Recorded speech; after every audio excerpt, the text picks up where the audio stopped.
শিক্ষার্থীবৃন্দ, অনলাইন ক্লাসে তোমাদের স্বাগতম। আজকের আলোচনার বিষয় হলো জাবেদা বহি প্রস্তুতকরণ। এখানে তোমরা একটা ছক দেখতে পাচ্ছ, আমি আগেই ছকটা লিখে রাখছি। প্রথমে প্রতিষ্ঠানের নাম দিতে হবে, তারপর জাবেদা বহি লিখতে হবে, এরপর লিখতে হবে তারিখ, বিবরণ, খতিয়ান পৃষ্ঠা, সংক্ষিপ্ত আকারে আমি লিখেছি। ডেবিট টাকা, ক্রেডিট টাকা, এটাই হলো জাবেদার নির্দিষ্ট ছক। এই নির্দিষ্ট ছকেই তোমাকে জাবেদা লিখতে হবে। আজকের আলোচনার বিষয় হলো জাবেদা বহি প্রস্তুতকরণ। প্রথমে জাবেদা বহি প্রস্তুত করতে গেলে তোমার যে বিষয়টা শিখতে হবে, ডেবিট ও ক্রেডিট নির্ণয়। বিগত ক্লাসে আমরা শিখেছি কিভাবে ডেবিট ও ক্রেডিট নির্ণয় করতে হয়। আজকে আমরা বাস্তবিক জ্ঞানে সেটা প্রয়োগ করব, ডেবিট ও ক্রেডিট নির্ণয়। এখন আমি বিভিন্ন লেনদেনের ডেবিট ও ক্রেডিট নির্ণয় তোমাদের সামনেই করব। অত্যন্ত গুরুত্বপূর্ণ, তোমরা খুব মনোযোগ সহকারে শুনবা।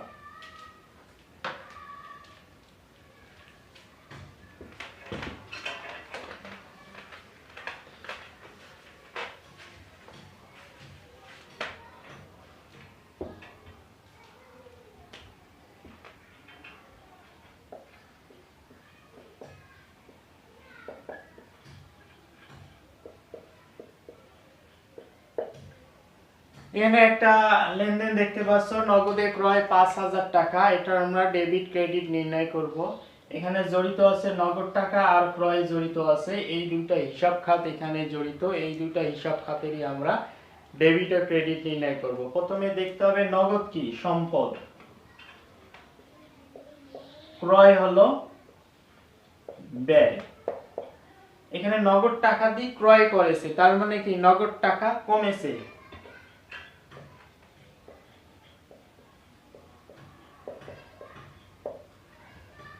আর ব্যয় হয়েছে, ব্যয় হলে সবসময় ব্যয়টাকে ডেবিট করতে হবে। এই কারণে আমরা লিখব ক্রয় হিসাব ডেবিট। ব্যয় হলে ব্যয়টাকে সবসময় ডেবিট করতে হবে, এই কারণে আমি লিখেছি ক্রয় হিসাব ডেবিট। আর সম্পদ যদি কমে যায়, ওই সম্পদটাকে ক্রেডিট করতে হয়, এই কারণে নগদান হিসাব ক্রেডিট করতে হবে।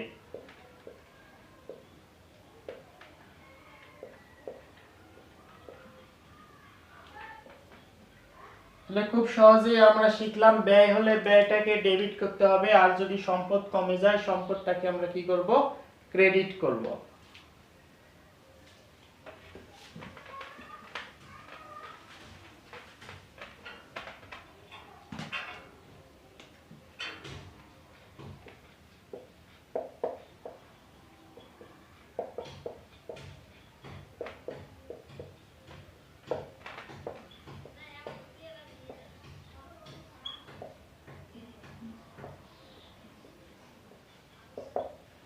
এখানে আরেকটা লেনদেন আমি লিখেছি, ধারে বিক্রয় ৩,০০০ টাকা। ধারে বিক্রি করার ফলে তোমার কিন্তু দেনাদার বৃদ্ধি পায়, আর বিক্রয়টা আয়। আয় হলে আয়টাকে সবসময় ক্রেডিট করতে হবে। এখানে দেনাদার হলো সম্পদ, এটা বৃদ্ধি পাওয়ার কারণে সম্পদটাকে কি করতে হবে, ডেবিট করতে হবে। এই কারণে দেনাদার হিসাব ডেবিট।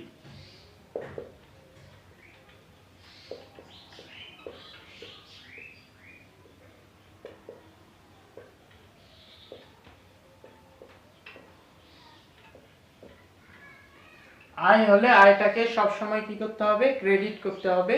ব্যয় হলে ব্যয়টাকে সবসময় ডেবিট করতে হবে।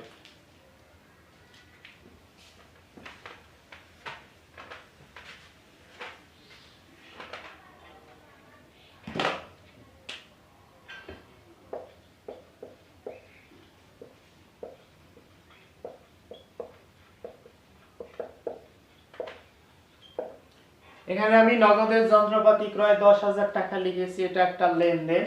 তাহলে এখানে জড়িত আছে নগদ টাকা আর যন্ত্রপাতি, এটাও সম্পদ,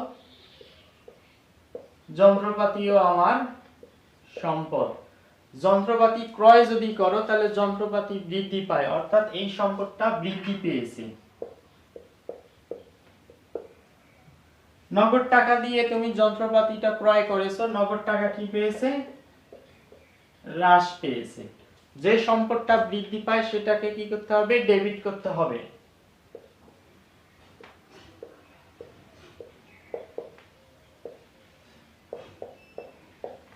যে সম্পদটা কমে যাবে বা হ্রাস পাবে সেটাকে ক্রেডিট করতে হবে।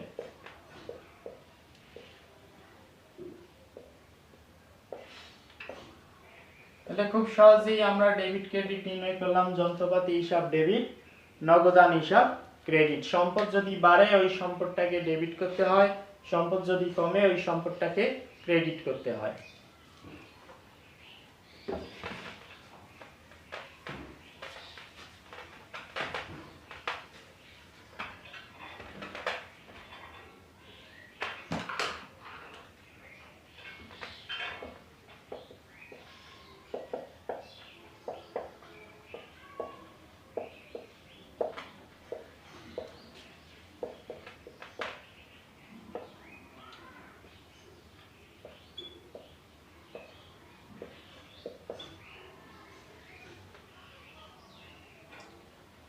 এখানে দেখো কর্মচারীকে বেতন প্রদান করেছি আমি 2000 টাকা। বেতনটা হলো ব্যয়, ব্যয় হলে ব্যয়টাকে সব সময় কি করতে হবে, ডেবিট করতে হবে। এই কারণে বেতন হিসাব ডেবিট করলাম 2000 টাকা। এই বেতনের টাকাটা কিন্তু আমরা নগদে দিয়েছি, তার মানে নগদ অর্থ ব্যবসায় প্রতিষ্ঠান থেকে চলে যাচ্ছে।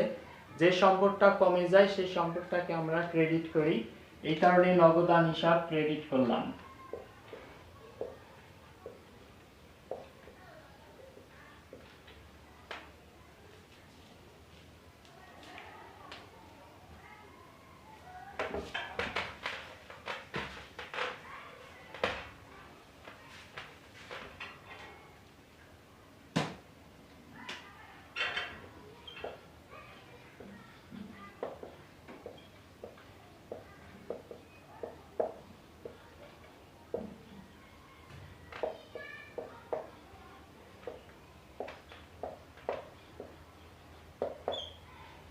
এখানে উপভাড়া পাওয়া গেল 5000 টাকা। উপভাড়া ব্যবসায় প্রতিষ্ঠানের আয়। আয় হলে আয়টাকে কি করতে হবে, ক্রেডিট করতে হবে। তাহলে এখানে কি নগদ টাকায় পাওয়া গেল, এখানে নগদ কথাটা কিন্তু বলা নেই। যদি শুধুমাত্র বলা থাকে প্রদান করা হলো, পাওয়া গেল, তাহলে সেটা ধরে নিতে হবে নগদ টাকায় লেনদেন সংঘটিত হয়েছে। তার মানে নগদ টাকা পাওয়া গেছে, নগদ টাকা ব্যবসায় প্রতিষ্ঠানে বৃদ্ধি পেয়েছে। যেহেতু নগদ টাকা ব্যবসায় প্রতিষ্ঠানের বৃদ্ধি পেয়েছে, সম্পদ বৃদ্ধি পেলে সম্পদটাকে আমরা কি করি, ডেবিট করি। এই কারণে নগদান হিসাব ডেবিট। আর উপভাড়া আয়, আয়টাকে সবসময় ক্রেডিট করতে হয়।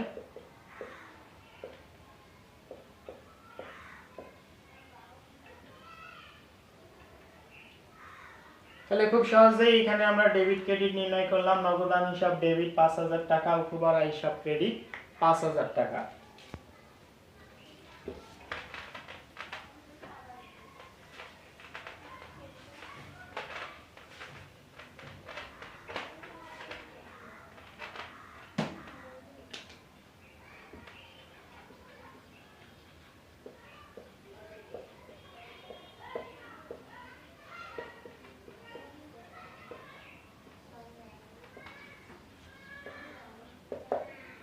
এখানে দেখো কমিশন প্রদান করা হয়েছে 1000 টাকা, অর্থাৎ নগদ টাকায় কমিশন প্রদান করা হয়েছে 1000 টাকা। নগদ টাকা প্রদান করার কারণে নগদ টাকা ব্যবসায় প্রতিষ্ঠান থেকে চলে যাচ্ছে।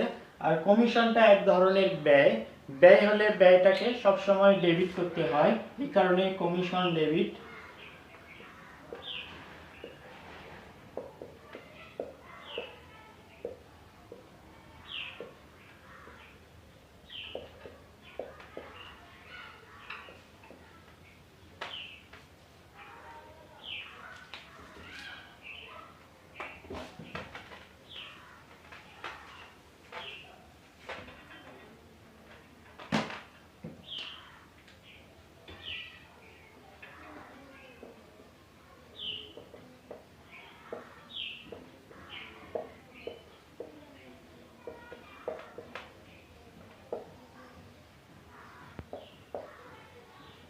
পাওনাদার হলো ব্যবসায়ী প্রতিষ্ঠানের দায়।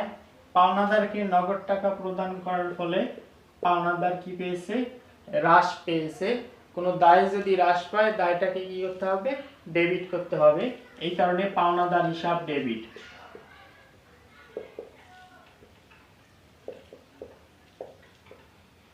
যেহেতু নগদ টাকায় প্রদান করা হয়েছে, নগদ টাকা ব্যবসায় প্রতিষ্ঠান থেকে চলে যাচ্ছে, অর্থাৎ সম্পদ কমে যাচ্ছে। সম্পদ কমলে সম্পদটাকে ক্রেডিট করতে হয়।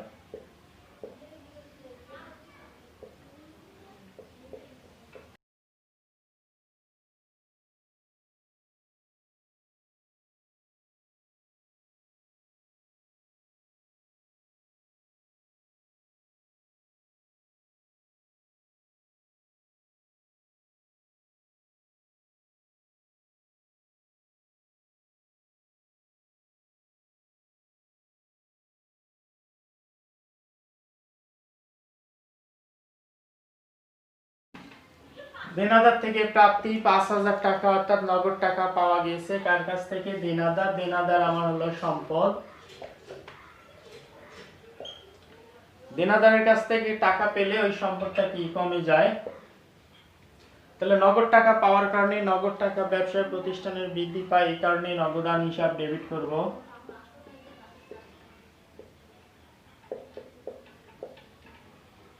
আর যে সম্পদটা কমে যায় সেই সম্পদটাকে ক্রেডিট করতে হবে, এই কারণে দেনাদার হিসাব ক্রেডিট করব।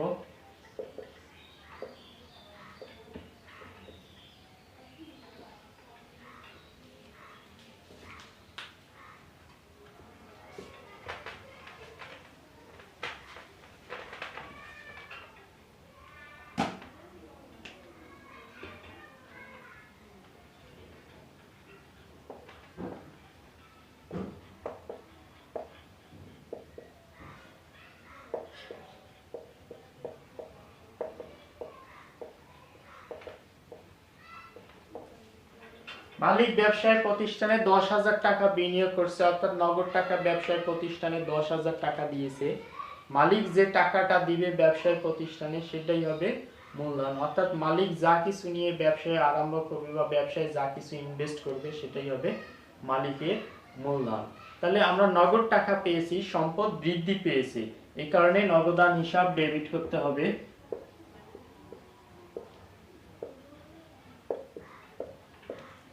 আর মালিক কি করেছে? মূলধন হিসেবে বিনিয়োগ করেছে, মূলধন বৃদ্ধি পেয়েছে। আমরা কি শিখেছি?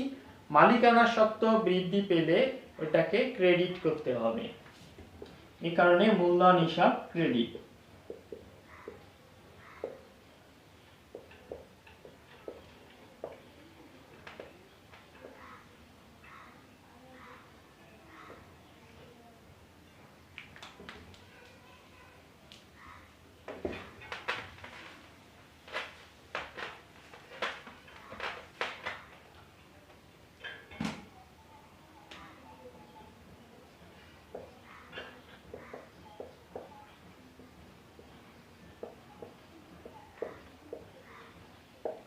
তাহলে এখানে বকেয়া বেতন প্রদান করেছে 2,000 টাকা। বকেয়া বেতন হলো দায়, এটা প্রদান করার কারণে দায়টা আমার কি পেয়েছে? হ্রাস পেয়েছে। কোনো দায় যদি হ্রাস পায় দায়টাকে কি করতে হয়? ডেবিট করতে হয়, এই কারণে বকেয়া বেতন ডেবিট। আর এটা নগদ টাকায় প্রদান করা হয়েছে, অর্থাৎ সম্পদ কমে গেছে। সম্পদ কমে গেলে ওই সম্পদটাকে ক্রেডিট করতে হয়, এই কারণে নগদান হিসাব ক্রেডিট।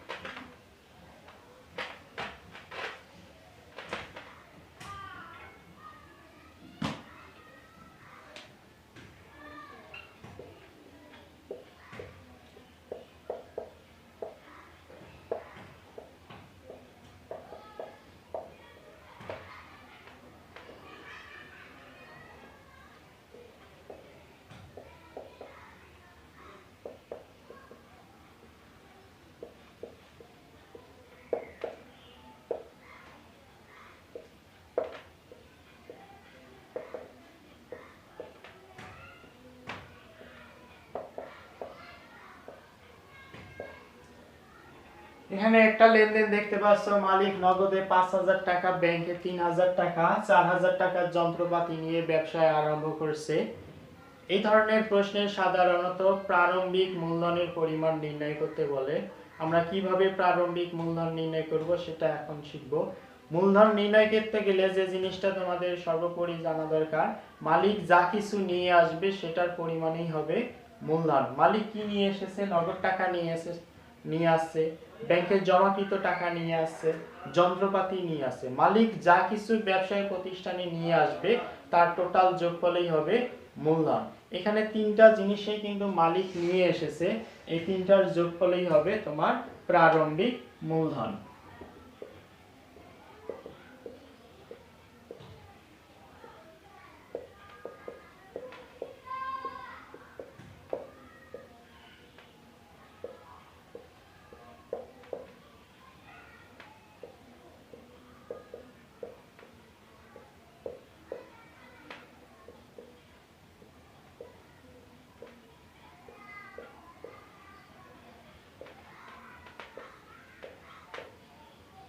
তাহলে এখানে প্রারম্ভিক মূলধন পাওয়া গেল 12,000 টাকা। মালিক যা কিছু নিয়ে আসবে তার যোগফলই হবে মালিকের মূলধন।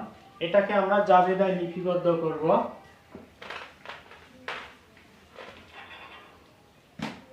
নগদ টাকা ব্যবসায় প্রতিষ্ঠানে নিয়ে এসেছে, নগদ টাকা বৃদ্ধি পেয়েছে, যে সম্পদটা বৃদ্ধি পায় ওই সম্পদটাকে আমার ডেবিট করতে হবে। এই কারণে নগদান হিসাব ডেবিট হলো 5,000 টাকা। ব্যাংকে জমাকৃত টাকা 3,000 টাকা, এটা সম্পদ বৃদ্ধি পেয়েছে, এই কারণে ব্যাংক হিসাব আমি কি করব? ডেবিট করব। যে সম্পদ বৃদ্ধি পায় সেটাকে ডেবিট করতে হয়। যন্ত্রপাতি 4,000 টাকা নিয়ে এসেছে, যন্ত্রপাতি বৃদ্ধি পেয়েছে, সম্পদ বৃদ্ধি পেলে সম্পদটাকে ডেবিট করতে হবে। আর সবশেষে আমরা যে জিনিসটা ক্রেডিট করব সেটা হলো মূলধন হিসাব ক্রেডিট করব।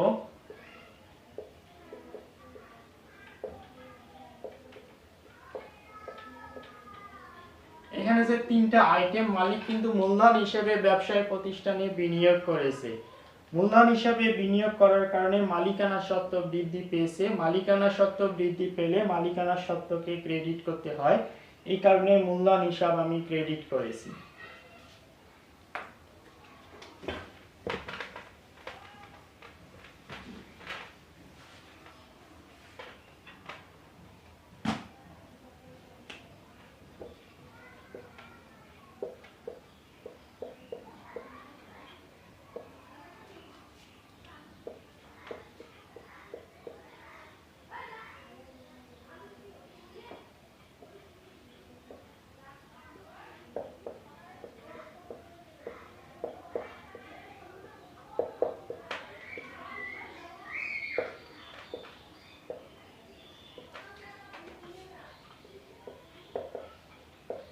এখানে দেখো, মালিক নগদ 3,000 টাকা, ঋণ 5,000 টাকা, 10,000 টাকার পণ্য দ্রব্য নিয়ে ব্যবসায় আরম্ভ করেছে। এখানে তিনটা আইটেম, একটা হলো নগদ টাকা, একটা হলো ঋণ, আর একটা হলো পণ্য দ্রব্য। তাহলে এখানে তিনটা আইটেম পাওয়া যাচ্ছে, তিনটা নিয়ে মালিক কি করছে? ব্যবসা শুরু করেছে। মালিক নিজের তহবিল থেকে যা কিছু ব্যবসায় ইনভেস্ট করবে সেটাই হবে মালিকের মূলধন। কিন্তু অন্য কারো কাছ থেকে যদি ঋণ নিয়ে ব্যবসায় প্রতিষ্ঠান আরম্ভ করে, ওই ঋণের টাকাটা কিন্তু মালিকের মূলধন হবে না, ওই ঋণের টাকা হলো ব্যবসায়ের দায় হবে।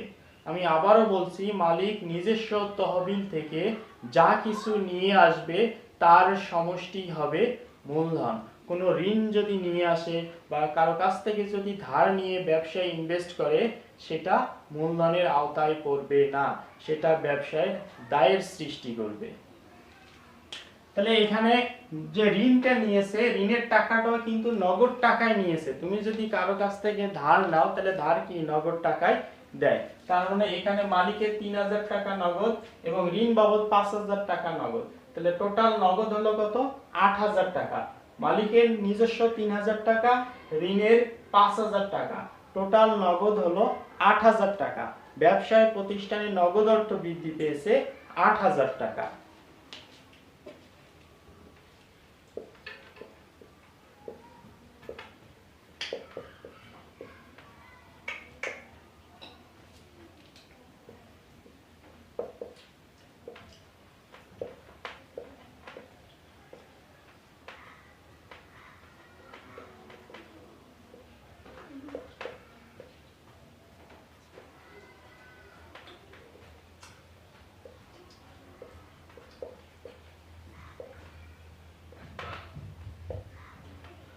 এখানে দেখো নগদ টাকা 8,000 টাকা। নগদ টাকা আমি কিভাবে পেয়েছি? মালিকের নিজস্ব 3,000 টাকা, ঋণের 5,000 টাকা, 3,000 যোগ 5,000 নগদ টাকা হলো 8,000 টাকা। ব্যবসায় প্রতিষ্ঠানে নগদ টাকা বৃদ্ধি পেয়েছে 8,000 টাকা, এই কারণে নগদান হিসাব ডেবিট করলাম 8,000 টাকা।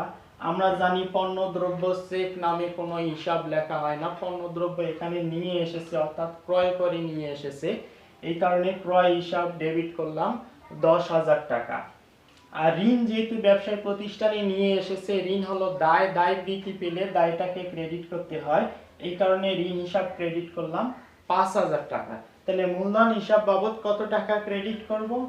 এখানে মালিকের যে টাকাগুলো নিজস্ব তহবিল থেকে নিয়ে এসেছে তার যোগফলেই হবে মূলধন।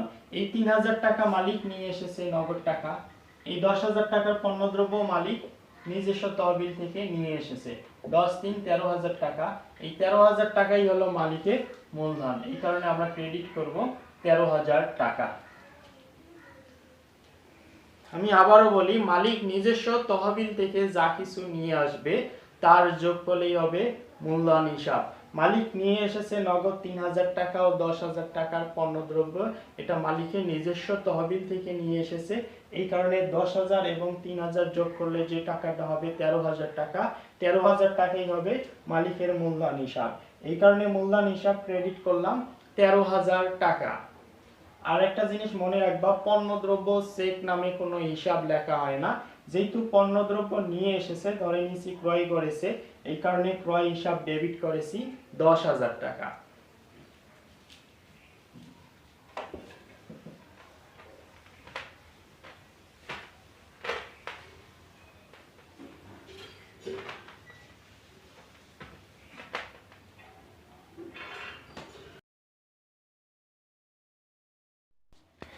শিক্ষার্থীবৃন্দ, আজকে এই পর্যন্তই।